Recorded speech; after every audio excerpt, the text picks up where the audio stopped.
सहनावतु सहनौ भुनक्तु सह वीर्यं करवावहै तेजस्विनावधीतमस्तु मा विद्विषावहै ॐ शान्ति शान्ति शान्तिः 22 onwards वृद्धाश्रमोऽयं विदुषां वृद्धाश्रमोऽयं विदुषां वृद्धायं कर्मिणां श्रमः वृद्धायं कर्मिणां श्रमः यदि न ब्रह्म विज्ञानम् यदि न ब्रह्म विज्ञानम् इति वेदान्तदिन्दिमः अलं यागैरलं योगैः अलं यागैरलं योगैः अलं भोगैरलं धनैः अलं भोगैरलं धनैः अलं भोगैरलं धनैः अलं भोगैरलं धनैः परस्मिन् ब्रह्मणि ज्ञाते परस्मिन् ब्रह्मणि ज्ञाते इति वेदान्तदिन्दिमः अलं वेदैरलं शास्त्रैः अलं वेदैरलं शास्त्रैः अलं स्मृतिपुराणकैः अलं स्मृतिपुराणकैः परमात्मनि विज्ञाते परमात्मनि विज्ञाते इति वेदान्तदिन्दिमः नार्चान्नयजुषार्थोऽस्ति नरचान्नयजुषार्थोऽस्ति न साम्नार्थोऽस्ति कश्चन न साम्नार्थोऽस्ति कश्चन ज्ञाते ब्रह्म विज्ञान अविज्ञाने ज्ञाते ब्रह्म विज्ञाने इति वेदान्तदिन्दिमः. These all can be taken in one bunch because they are pretty much saying the same thing. Why are they saying the same thing again and again? Because hearing it once is not enough. So, vridha. Vridha means useless, worthless, not worthwhile. Is what? Shramaha. Is the Shramaha means what? Shram? Shram. Root verb shram. Work, study.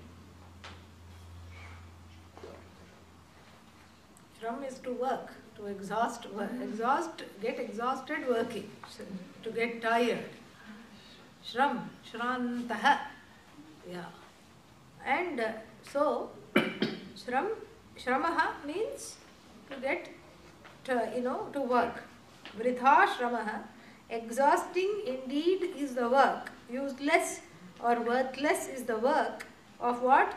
Vidusham, scholarly people. So what kind of scholars? Veda scholars. They say, instead of looking at what the teaching has to say, they will say, how many schools of thought can we get out of this? Yeah. How many times the word tvam comes in Tattvamasi? What is happening here? These are the scholars. So, the scholars are useless, it is saying. Scholarship is not useless. Yeah. But the scholarly predilection to analyze everything where there is no place for analysis. This is an apple. Why? What makes you think it's an apple? Some people are just quintessential interrogators. They cannot sit with you for 5 minutes without asking you like a whole lot of questions about Jiva, Jagat and Ishvara in 5 minutes after meeting you. Because this is a certain kind of a personality. It's that analytical personality. They want to interrogate everyone they meet. This is an apple. Why? Why do you say that? What makes you think it's an apple? This is not useless. This is if the purpose of this discussion is to understand what apple is, this kind of an inquiry is useless. So here we are not talking of scholarship in the sense of understanding what the thing has to say, but we are talking about this analytical type of people who analyze everything to death, you know. And they keep asking questions on top of questions, and the questions perhaps are a way of deflecting the attention from oneself. I don't know what the purpose of the questions are. So that kind of enquiry, which is a dead-end enquiry. The self is Satchidananda. Why? What makes you say that? You know? How do we know that? Let's analyze Satchidananda. What is that? What is this thing? The intellectual analysis, the intellection has a place. But it is out of place in something that is there for you to see, which is already obvious. So that's why it's called beyond the mind, beyond the intellect. Not that it is one is not able to understand. Not that one is unable to understand. You understand it as you. So therefore, the knowledge takes place in the mind, but not by the mind. That is the understanding. It's a knowledge that takes place in the mind, all right, because all knowledge takes place in the mind. But the mind is not operational in this knowledge because it's not something that the mind can grasp, tiny as it is. It cannot objectify the truth of the I because the mind depends on the I for its existence. So not knowing this, the scholarly people want to analyze the Gita. They have done all these things. Gita does this, how many times the word Ishvara comes in Gita, how many names of Arjuna Krishna has used in the Gita. Who cares? You know, it's interesting, sure, as anything might be. Arjuna is called Kaunteya, Dhananjaya, is called so many different things. But each one is interesting. You can even have a little analysis of why Krishna calls him that. It's fun. But that's not the purport of the Gita. The purport of the Bhagavad Gita is to what? Is to understand the truth of the self. It's not something to count the number of ways Krishna addresses Arjuna. You know, what are the names of Arjuna? That's an intellectual, purposeless analysis. It may have a small purpose. It may get somebody a PhD, but that's not the purpose of this, of Vedanta here. So the scholarly efforts are useless here. And then Vritha Karminam Shramaha. The efforts of the ritualists are also useless. Who are the ritualists? They keep arranging yajnas after yajnas. Fire ritual upon fire ritual upon fire ritual upon fire ritual. Then worship upon worship upon worship. And we see this, You have a Vedanta class, a handful of people that you can count with half a hand will show up. And then you have a fire ritual. At least, all the people we don't even know were, living in a particular town.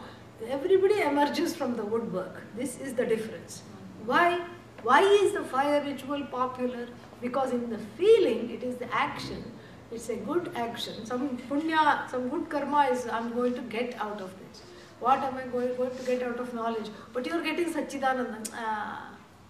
Because that is not valued, that's not understood. Like I told you that there is a covering of ignorance, and sometimes the covering is a double covering. That I am ignorant is also covered by that. Like when the sun doesn't come out for a week in Eugene, you feel like you're living under a thick teacup. It's like that. So there is covering within the covering. First covering is ignorance. And then there is ignorance of ignorance. That is when ignorance is bliss. When I don't know, I am ignorant. Then it's bliss. If I know I am ignorant, I cannot stand myself. I have to, if one cannot remember a name or a name, you're talking to somebody, you're discussing some other person that both of you knew. You cannot remember the name, you go crazy trying to think of the name. You cannot remember the name of a politician or a movie or something, immediately you want to Google it and find out. That means I cannot stand ignorance. Ignorance of the world, I cannot stand, much less I can stand the ignorance of myself, I cannot stand. Yeah. So therefore what? Therefore this is something which is extremely, fraught with all kinds of problems. And we have to see this very, very carefully, is that the rituals that I keep doing, that one keeps doing, they are not going to remove the ignorance. and the rituals are just exhausting and they are not of much use. When na Brahma Vijnanam, if they are not a precursor for, so the scholarship is useless, the efforts of the rituals and the worship and all is useless when it is not a precursor or a preparatory move for gaining knowledge of Brahman. And the same thing is repeated many, many times in different ways. So if the action is helping me to prepare for knowledge, then it becomes a preparatory action, and that is of good use. And if again the scholarship like Sanskrit is helping me to understand myself better, then that is very much of good use. Or sometimes Sanskrit is just useful in thinking. That is also good use. So then what? That is when it is of good use. Otherwise, it is not of much use at all. And so this is the Veda. We'll move through this quickly because it's saying the same things. Up till 25, it's the same thing. So the next one. Alam yagaihi. Alam means enough. Yagaihi. Yaga means fire rituals. Enough of fire rituals. Alam yogaihi. Enough of yoga. Whether it is various poses that you take or whether it is karma yoga. Enough of that. Then alam bhogaihi. Bhogaihi means enough of conspicuous consumption. And then alam dhanaihi. Definitely enough of pursuit of money. So these are things that this is enough, enough, enough, enough.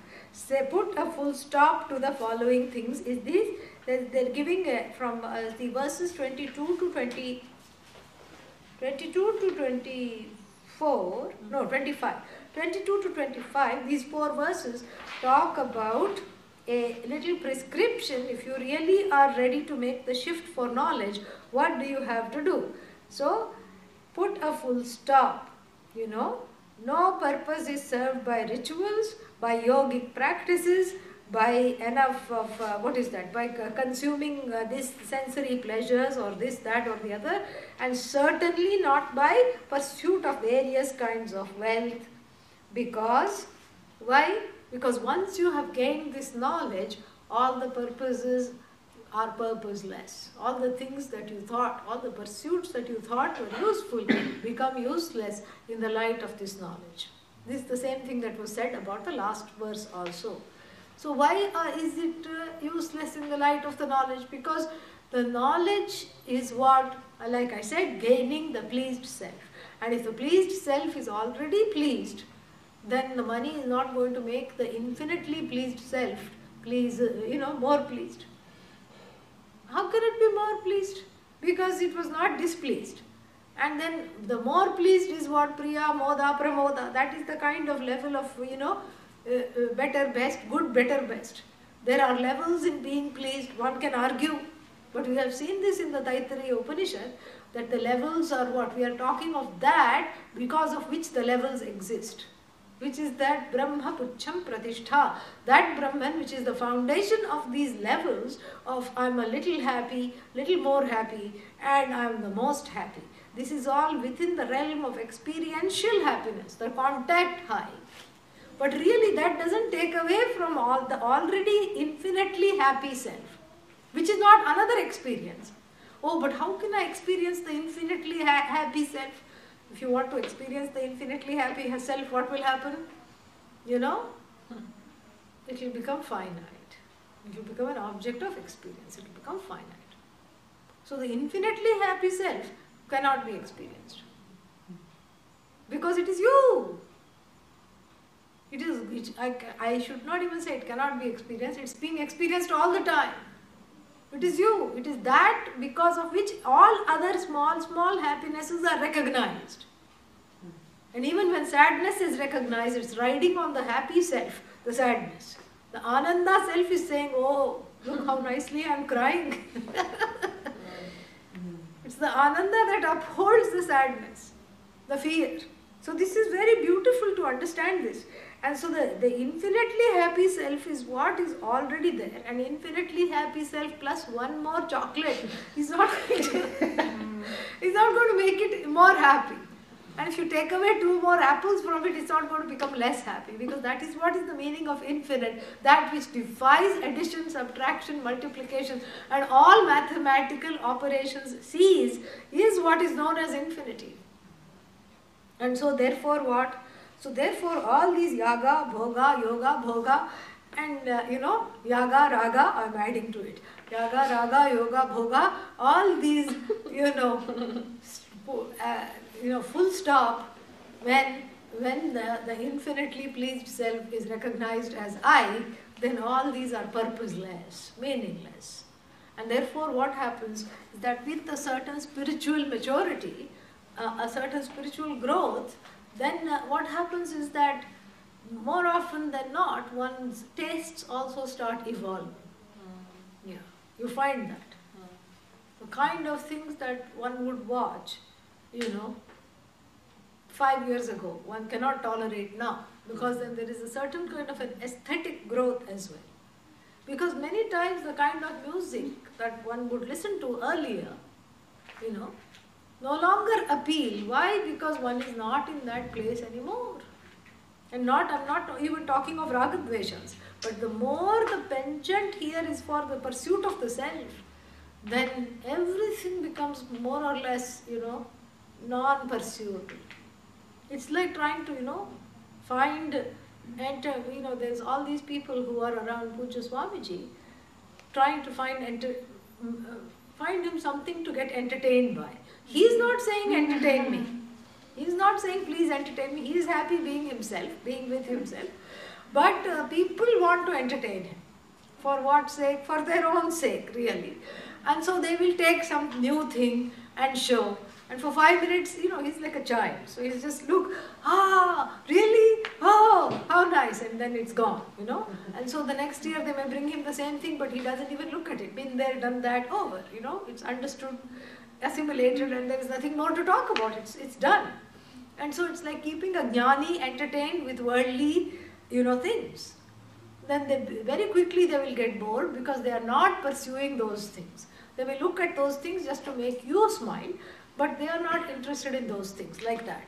And so, if supposing a secret objector, a secret Purva Pakshi were to say, but I don't want to grow out of those things, because these are the only things I know. What do you mean you're going to make me grow out of all the things? Yaga, bhoga, yoga, roga. Okay, roga means sickness. I can grow out of the sickness. Okay, maybe not. Some people are addicted to their illnesses. They are. So you want me to grow out of yaga, raga, yoga, bhoga, roga. You want me to grow out of all these things that I have been depending on. But then what will I depend on? This is the fear. You don't need to depend on anything. You are already independent. No, but that's not fun. That means I'll be bored with everybody and everything. No, I want to be one among the many. But are you happy being one among the many? No. So then why don't you listen to Vedanta and be the only one? No, that's also not this thing. This is called Ubhaya Bhrashta, neither here nor there. Yeah. Come study, not if it means that everything is going to drop off. Okay, don't study. No, but I'm not happy with clinging on to everything either. This is called being permanently in the middle. Being straddling the fence, not getting into either kind of compound. It's a compound problem. So, this is the situation. So here, what is being said is that the activities will drop.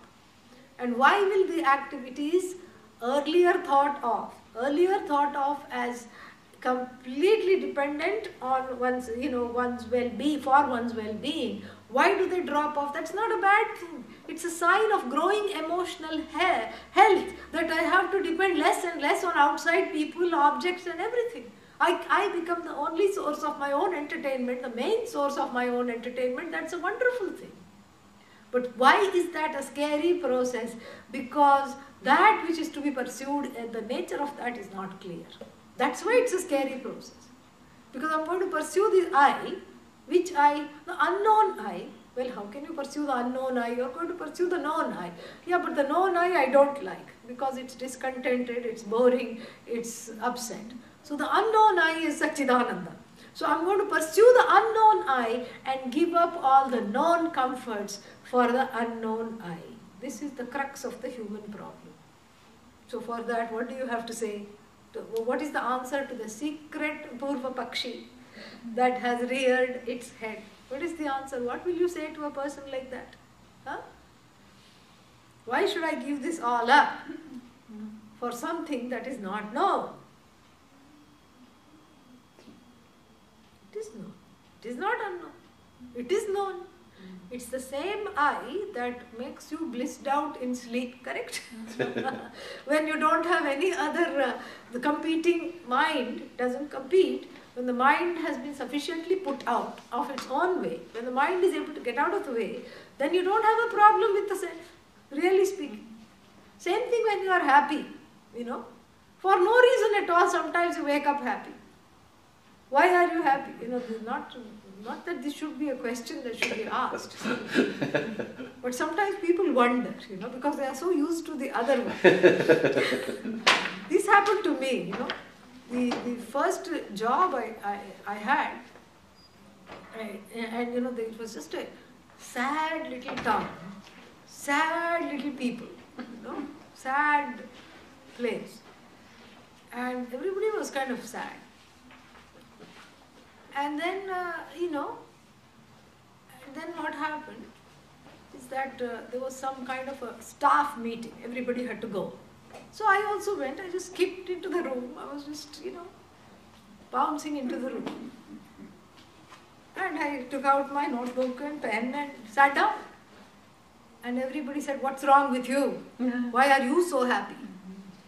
And that time, I was just so shocked. I think that was one of the things that I should thank those people because of that, the interest for Vedanta was born. Like, which is the real, will the real you please stand up? So if this is not an aberration, then it should not be questioned, if this is what everyone wants to be. But here it appears to be an aberration. So how come you are so happy?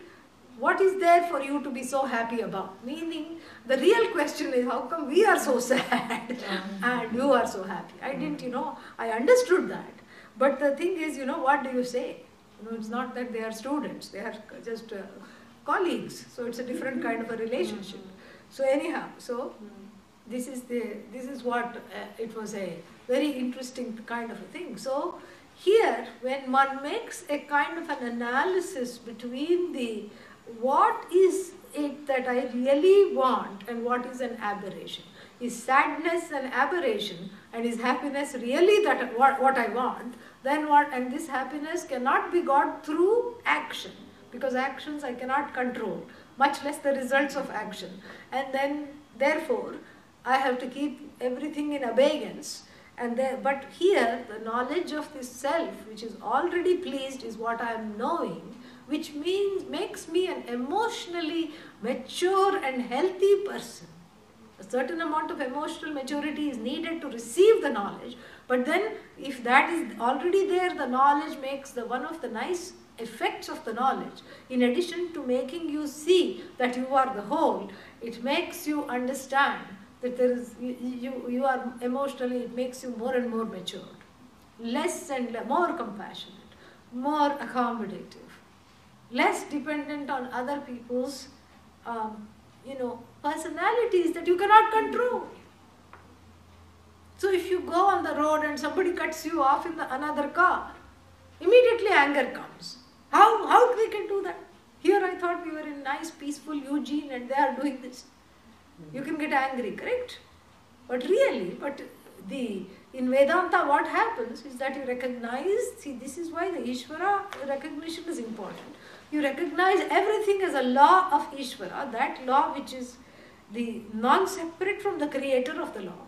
You recognize that as the truth of this I, nonetheless, but it is a law over which you don't have immediate relative control, is not there. So you recognize that as a law and see it as a wake-up call and let them go peacefully, give them lot of room, let them drive off. You don't honk at them, maybe you honk as a warning, but then you move on. This is the kind of a thing. So therefore what?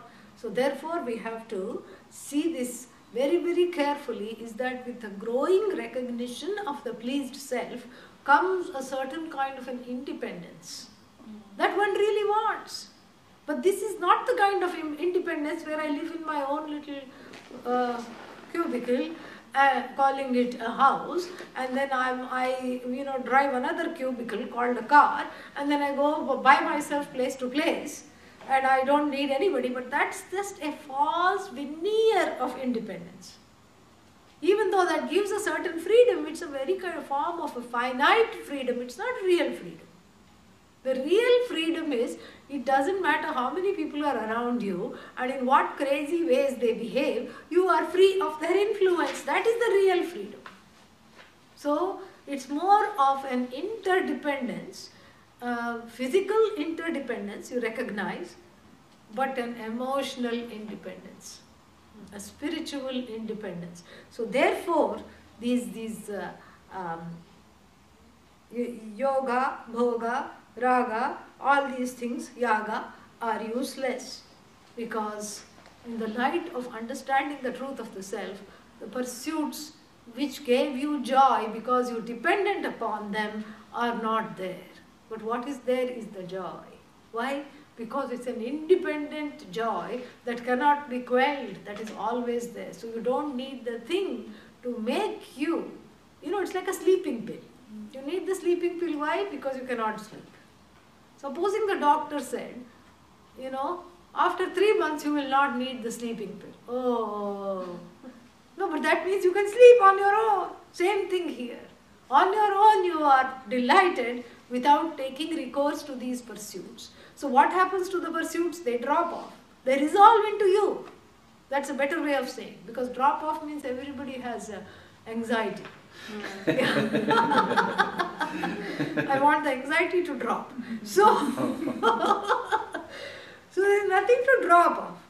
They resolve into you. All the pursuits are pointing to you anyway. They are just pursued outside, because one doesn't know that what I want is this I. So once that I is revealed as the only thing to pursue, all the other pursuits resolve like the rivers meeting all the other little rivulets. They all join together. So all the pursuits resolve in the pursuit of this I. And there is a certain kind of an emotional independence of other people's actions, personalities. You don't depend on how the other person is responding to you, whether they are approving of you and your motives or not, for your own well-being. This is a different thing, okay? And then moving on, next one. Alam Vedaihi. Enough of the Veda. And then what? Alam Shastraihi. Veda means first portion of the Veda, which talks of rituals. Alam Shastraihi, enough of rituals. Alam Smritihi Puranakaihi. Smriti means Gita, etc. Canonic texts, and then Puranas. Those are also mythology. So enough of all that. When do they stop being useful? They stop being useful in the light of the understanding of the self. Paramatmani Vijnate. Paramatmani means in the knowledge of the self as Ishvara, as the whole, as limitless. All these things that one was pursuing, the first portion of the Veda, the second portion of the Veda, Puranas, Gita, etc., they stop being useful, because why? The pursuit has been useful. The pursuit has been very fruitful. So therefore they stop being useful. Further, na archa. Archa means through the, what is that? Na archa, na yajusha, na richa, from the Rig Veda. Richa means the mantras of the Rig Vedas. Na plus richa becomes narcha.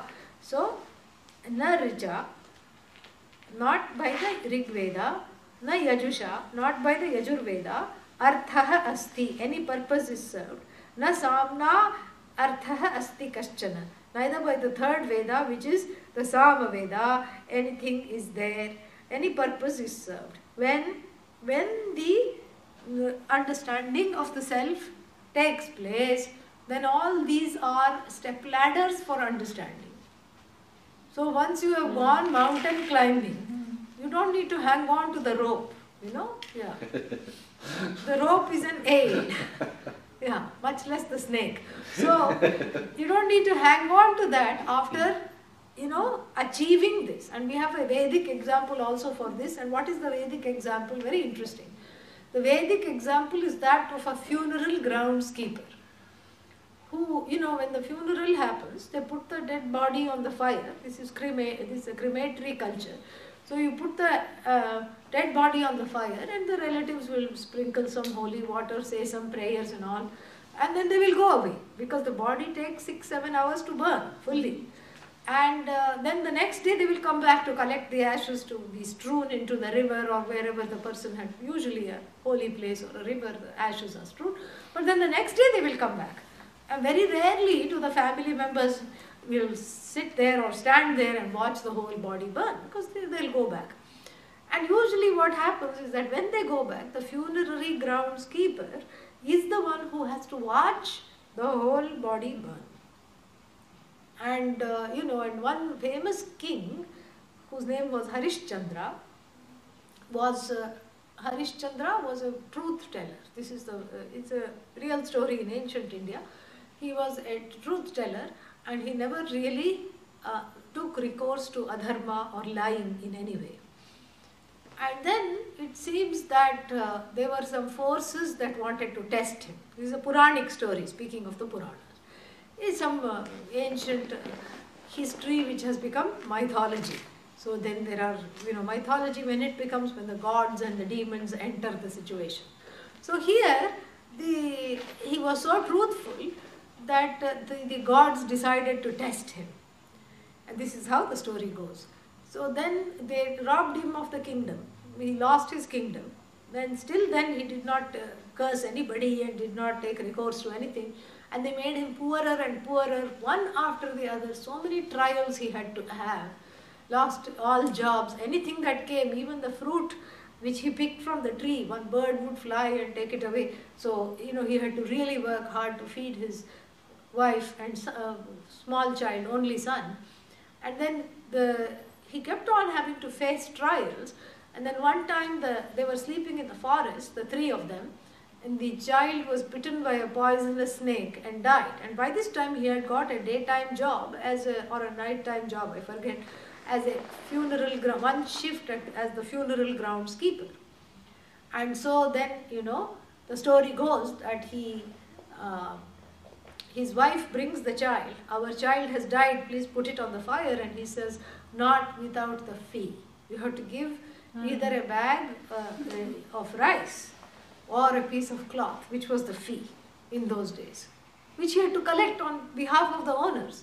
She says, the only cloth I have is what is covering my body. And he says, well, that's too bad then. So this is what we have to do. We have to give up the cloth that is covering our bodies in order to burn this child, this body. And so at that time, of course, the curses and the trials all disappear, because at this final offering, he is able to even, maintain his dharma. That is the story. So then the funeral groundskeeper has a stick. This is the whole point of this particular story, is that it's called Harishchandra Danda, stick of Harishchandra. And the stick is used to push back the remains into the fire. Because when the human body is a complex machine, and when it is put in the fire, all kinds of gases are released, and sometimes it gets up. It looks like it's getting up, it looks like it's going to run away. All kinds of things happen. So unless it's like a closed crematorium, which we have, the electric crematorium, which is not the case in India, even now, then what happens is you have to keep adjusting the body and putting it where the fire is, so that it is properly disposed of by the fire. Then, after pushing the body into the fire with the help of the stick, what to do with the stick? Take it home. Burn. Yes, throw that also in the fire. That is the idea. So all the yaga, bhoga, yoga, roga, shastra, veda, entertainment, everything is the stick with which one prepares for this journey of knowledge. It's a preparatory thing. It's a preparatory exercise. And so once the knowledge is there, the purpose of the stick is fulfilled, then the stick is of no use. Correct? So it's an aid. So all these things are aids. And once aids up to what? Up to getting to the top of the step ladder or the mountain or whatever. After that you can let go of the aids. You don't need the aids.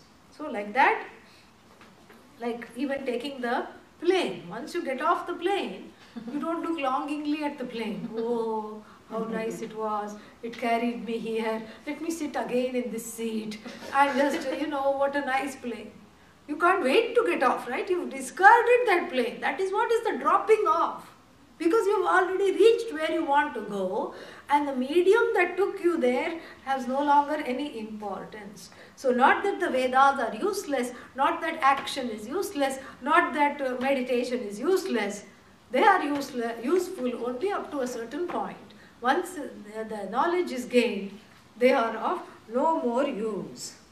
Yeah, so that was the 25th one.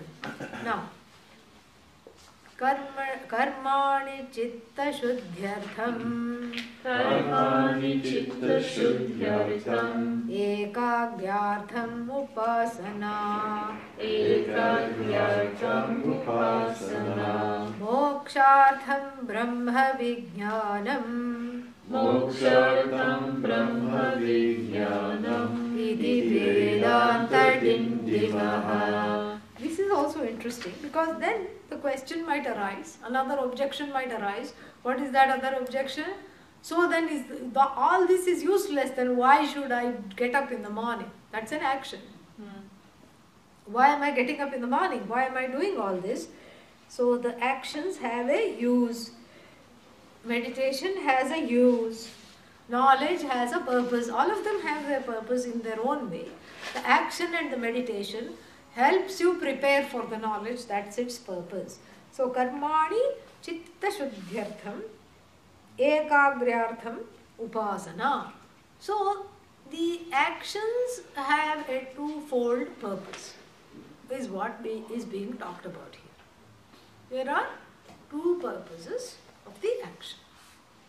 One is called antahkarana shuddhi, antaranga sadhana.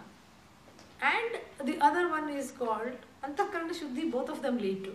One is called Antaranga Sadhana and one is called Bahiranga Sadhana. Antaranga sadhana, practice, inner practice. And the other one is called outer practice. So the outer practice in the form of various actions that one does in the world have a certain purpose. And their purpose is called Chitta Shuddhi or Antahkarana Shuddhi. So any action that I perform, if I perform it in the proper way, what happens? It becomes yoga. It helps in emotional growth, really. It helps in controlling or managing the anger and the raga dveshas. And any action, what is the proper way? The proper way is to disidentify with the actor. That is the proper way. So who is the actor? Ishvara is the actor. I dedicate the capacity to act to Ishvara. I dedicate the results of the action, of course, are in the hands of Ishvara. What comes is Ishvara. What I have to see everywhere is Ishvara.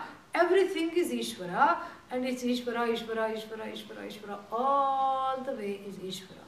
And in this awareness of Ishvara, when the action is performed and the results received thereof, then there is a certain maturity that takes place. Why? Because the raga dveshas are tied up. They are put in place. Okay? So this is called Bahiranga Sadhana, outer efforts. Right? Yeah. For the sake of Chitta Shuddhi, inner cleansing. What is this cleansing? The raga dvesha are the cobwebs that need to be cleansed. Because they are the ones who put up barriers to gaining the knowledge. right? Yeah. They put up the barrier, so therefore they should be given a sleeping pill so that they let you study without any obstacles. Without any obstacles they let you study, so therefore they should be given a sleeping pill, and therefore what will happen? The Karma Yoga is the best way to give the Ragadveshas a big sleeping pill. So that you can just be allowed to pursue this knowledge. So the more the Ragadveshas are giving the sleeping pill, you have to increase the amount of time they stupor. You have to increase the amount of time they are suspended, meaning they are asleep. Otherwise, in a reactive mind, they are awake all the time and they stop the flow of and the gain of knowledge. And so, in a calm mind, what has happened? They are asleep or they are held in abeyance, correct? And so, then this is called Bahiranga Sadhana. Then there is Antaranga Sadhana, inward practice, which is meditation, for the sake of making the mind stay in one place. It's one thing to have a calm mind, a clean mind in which the Ragadveshas are not coming in the way. I have no problem saying that I am Satchidananda. I have no problem listening to the teacher when the teacher is revealing that you are Satchidananda. I say, wonderful. But what happens? I have only one problem. What is that? I can't focus. Focus is not there. Desire to learn is there, focus is gone. Why is the focus gone? Because the mind has not been trained to stay and to absorb. Ability to absorb is there, but the ability to focus is not there. The distractions are too many. Anything I think of, I pursue the thought in the middle of the class itself. So for that reason, the meditation is very important. So karma is important for chitta shuddhi, meditation is important for chitta ekagrata. So chitta shuddhi, emotional maturity, karma is important, and chitta ekagrata, the ability to single-mindedly focus, meditation is important. All for the sake of gaining the knowledge.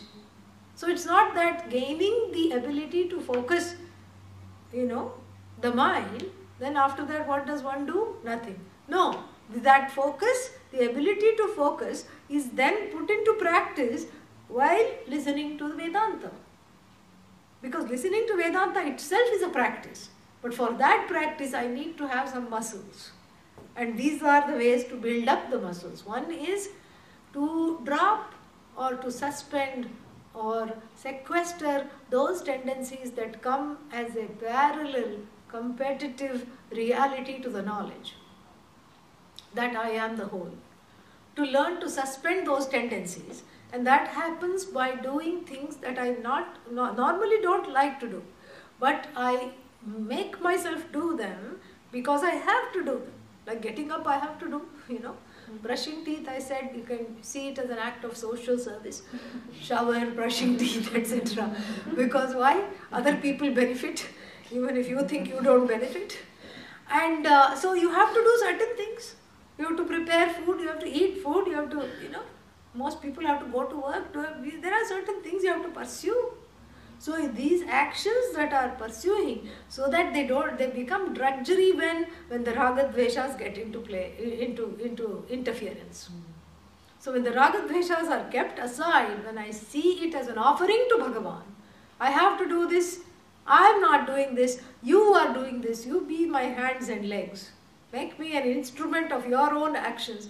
Lead my life for me, help me. I am too alone and afraid to do this on my own. You seek the help and then you dedicate the results as well. The results are yours. Whatever you give, I will be happy. Yes, that's a lie, but I will try to be happy. Whatever you give, I will try to see it as an incarnation and a manifestation of you in my life. This is what is Karma Yoga. And the more I do this, I have a cheerful disposition, which is very important to gaining this knowledge. Yeah.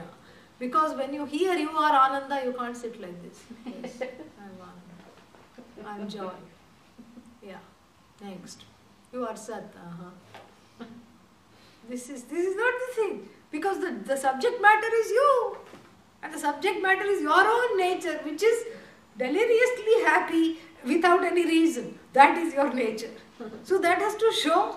You can't just come and, go like this the whole time. Sometimes I have accepted that's how people are, but all the time, despite yourself, you have to smile, correct?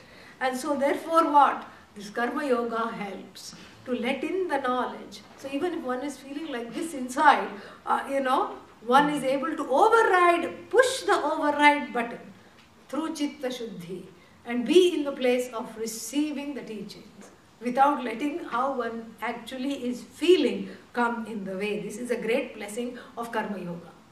Then, yes, I don't have a problem with mood swings. I'm swinging all the time, I'm happy all the time. But what? But I cannot focus. The mind swings like a pendulum from thought to thought.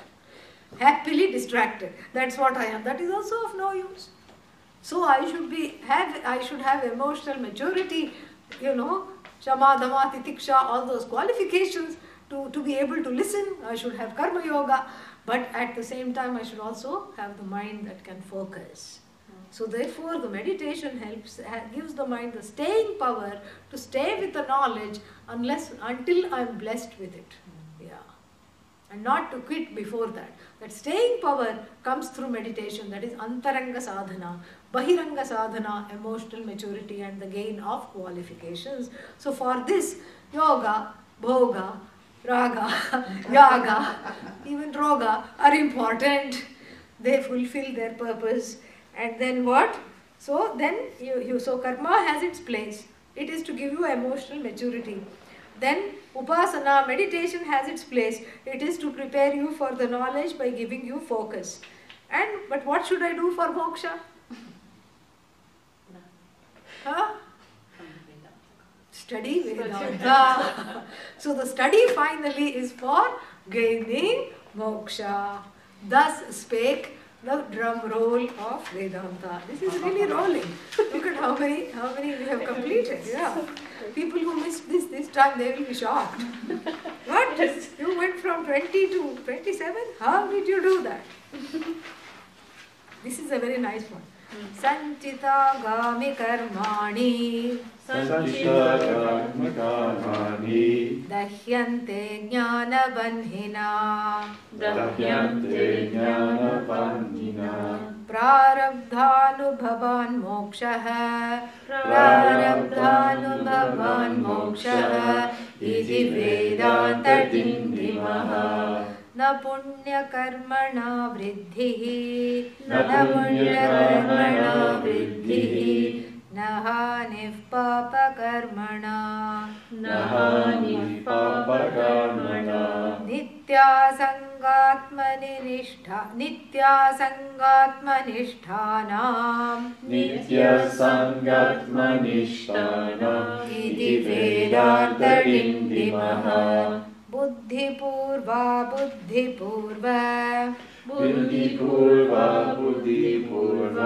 kritanam papakarmanam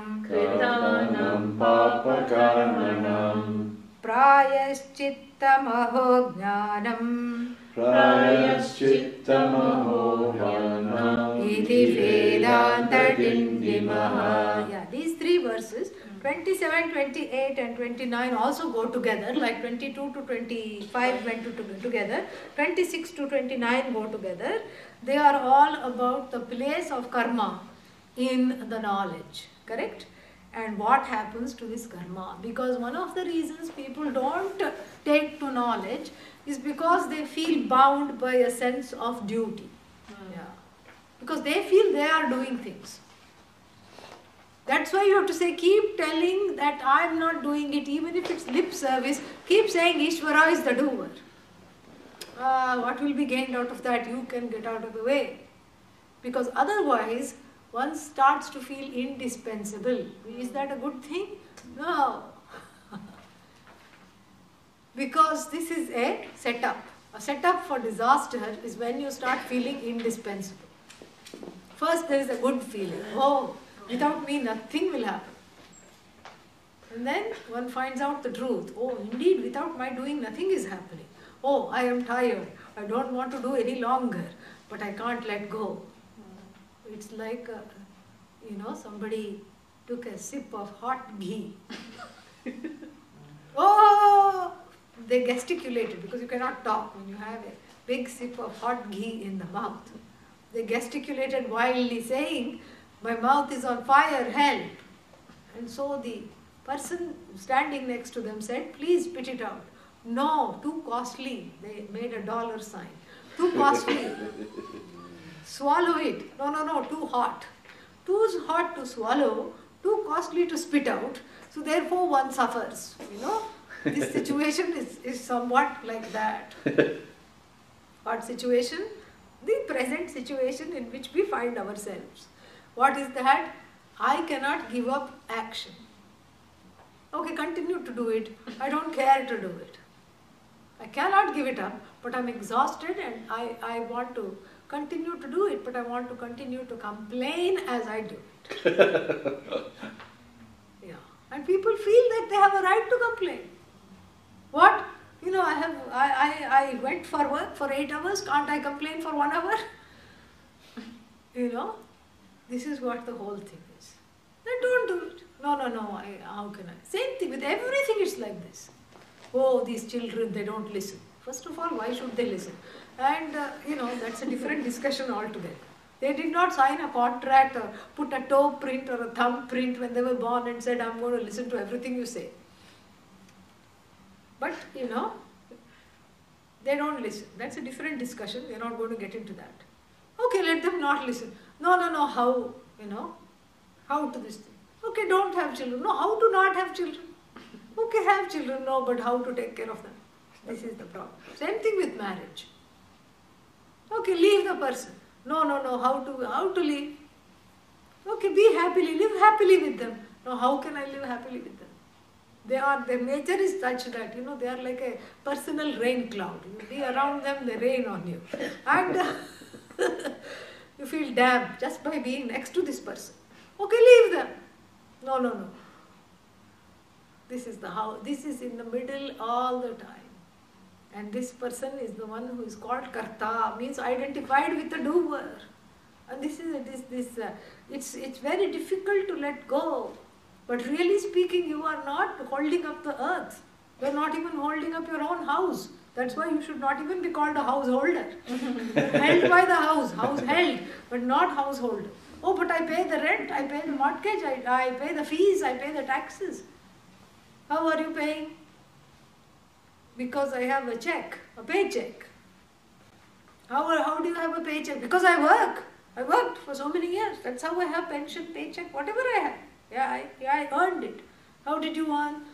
What? You're keeping on asking these silly questions. I woke up in the morning, made myself coffee, forced myself to go to work and sat there in front of impossible bosses and worked all these things, and this is my well-earned money. This is mine. I earned it.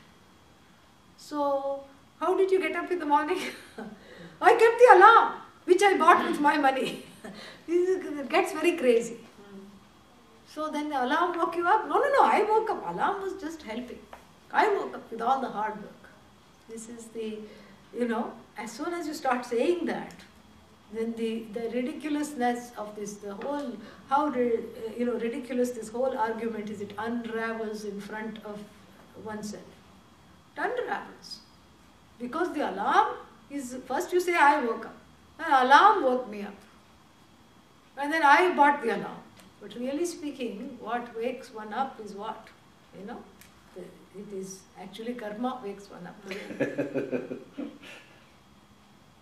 So even when you eat something, which pipe it will go to, you don't know. Most of the time one is lucky that it doesn't go into the air pipe. It goes into the food pipe and then, one is okay. And it's a miracle. Every day is a miracle. Every step you take, one can fall down, one doesn't. One can trip, one doesn't. One can get hurt, one doesn't. And this is how, if we lead our lives to see that everything is a blessing, and if I gave money to somebody, I am in a position to give. And why am I in a position to give? Because I have been given. Oh, but I didn't, paycheck wasn't given to me, I worked for it. Yes? The ability to work was what? Given. Oh no, but I fought for this job. The ability to fight was given. The ability that there were so many other contestants, why were you chosen? No, I had the best qualifications. But the other jobs you applied, you were also best qualified. How come you didn't get it? Oh, bad luck. So here, bad luck we are quick to point out. But the good luck, we say it's all me. Yeah. So we have to be able to see this, and the more we see that life is led, that is what is called living a life, that there is more of Ishvara and less of oneself. Let there be less of me and more of Ishvara as me. That is the whole idea. And so here the person the opposite is the truth. When one feels bound to being the doer. I do, and I'm exhausted, I'm resentful, I'm begrudging, and I'm complaining. I continue to do. And then what happens? And then I become cognizant of the fact that everything that I'm doing has results, correct? And what kind of results are there? Good and bad. Papa, bad, punya, good. Meritorious actions give comfortable situations in the here or hereafter or whenever. It's called punya. And papa is non-meritorious actions which gives difficulties in the here or the hereafter. So these two actions, because if I identify as the doer, then the results of the action belong to whom? To the doer, correct? One who does. To them only the results of the actions accrue. So we say, this is of course a non-verifiable belief, but the first portion of the Veda reveals that this belief that if one has had a self-aware life, a human-like life, in any cycle of creation, in any planet, in any place in the universe, if you have had free will to what? To override dharma and to do actions based on desires, if that much free will capacity is there, then one has, even in one incarnation, one accumulates endless results of action. How is that possible? Don't ask. I already said it's a non-verifiable belief. So one has these endless results of actions in one's account, an invisible account managed by one Chitragupta, a celestial, who is the original CPA, the accountant, correct? First CPA is a celestial by the name of Chitragupta.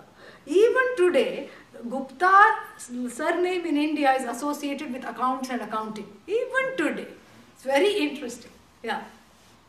So the original Guptaji, Chitragupta, is the one who is the manager of what kind of accounts? The personal savings account. Karmic savings account.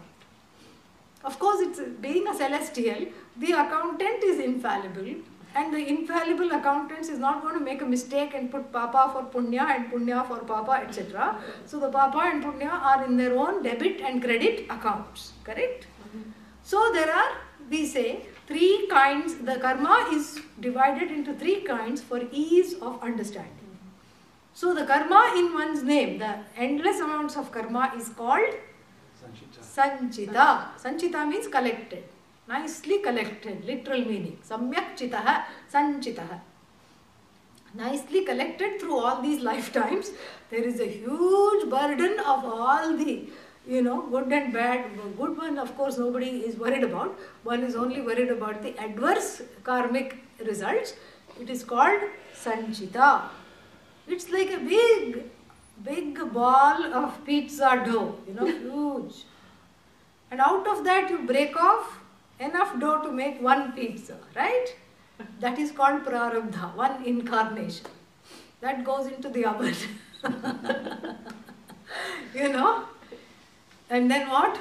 9 months later, it comes out, it bakes, and it comes out, this is the jiva. And so this much karma, which is broken off from that main sanchita, the name for this karma to be negotiated and to be exhausted in this lifetime is called prarabdha. Means that which already has begun before. It was already there before. Out of which a prarabdha means a small portion for just enough to bear in one lifetime. all the karma that needs to be exhausted for this particular lifetime. And so it will have certain toppings based on the karma, this pizza, and then it will come in a certain way. It has certain experiences that it will collect. It has certain, things it has to outgrow. It has certain lessons along the way. It has a particular blueprint that it will follow based on this particular kind of karma and this particular incarnation. But then that is also a self-aware incarnation, like a human being, who is aware of, who has a much larger moral compass than that of an animal. An animal's moral compass is very limited. You put the cookie in front of the dog and say, no, bad dog. And then you go out of the room, And then what will be left? Only dog. Cookie will be gone, correct? So then if you say, I told you not to eat the cookie, then it will look at you very guilty. Yeah. They have a certain look. You can see that they know that they have done something they shouldn't have done. But how long? It's just very basic. The moral compass is very basic. Sit, stand, don't go, eat, roll over. That's all it is, Cat has even less of a moral compass, if it does even have one. And then if you go further down the food chain, it's, fish probably has no moral compass at all. So the moral compass is completely full blown in what? The human being. The human being alone, a complete moral compass, because the complete self-consciousness and self-awareness is there. Full blown self-awareness means freedom to judge myself. That is what the problem is. I'm free enough to judge myself. I'm self-aware enough to judge myself. So therefore what? So the person with a freedom to act, freedom over action, freedom of action, both. So this self-aware person goes through life not only expending karma from other lives, but also collecting karma, because I have free will now, correct? I am collecting the karma because now I am accountable for my actions. Unless I am a dog or a cat, I am accountable for my actions. And those actions which I do in this life are called Agami. Karma yet to come. Agami. So we have Sanchita. Sanchita means collected in one lifetime or any particular incarnation. Endless numbers. Prarabdha, a small ball of the Sanchita which has manifested into a name and form and a body, an incarnation that helps me to get rid of that small ball of this endless karma, which is called what? Prarabdha. And then while expending this prarabdha karma, if I have a self-aware body, I am going to also be collecting more karma based on good and bad actions in this life itself, which are called actions yet to come, Agami. Correct? Yeah. That is the thing. So that is Agami. So these are the three kinds of karma that all Indians who have heard this from childhood are terrified of. Just like the Westerner is terrified of going to hell, some kind of an eternal hell, this is our eternal hell, our own karma. So the Indians will do anything to increase the punya quotient and decrease the papa quotient, which is the reason why the Hindus will go, which is the compelling reason why the Hindus are quicker to go to temples and quicker to go to these rituals, yajnas, yagas, all these things, and not interested in coming to Vedanta class because your punya quotient, they think, is not going up. But actually I have news for all of them, because listening to Vedanta is good karma, correct? Correct. So you are getting punya without buying coconuts and without buying firewood and without, all this effort, ghee, gallons of ghee. We are still using the ghee from that thing. I still have a bottle from that last fire ritual that you gave is still there, such a big bottle. Yeah. So you see, without going shopping, or all these abhisheka materials from rose water to all these exotic materials and making fruit smoothies and yogurt and milk and juice and honey and turmeric and water and vermilion and kumkum and chandan and and then what? Firewood and bricks and all these things, ghee, without going shopping, one is sitting here and gaining punya. This is a good thing, yeah. Or sitting online and gaining punya. That also is a very, very good thing. And so these are the three forms of karma that the Hindus are petrified about thinking of all the things that are still yet to be, expended. Things that I have collected in this life, oh my God, I don't know what to do.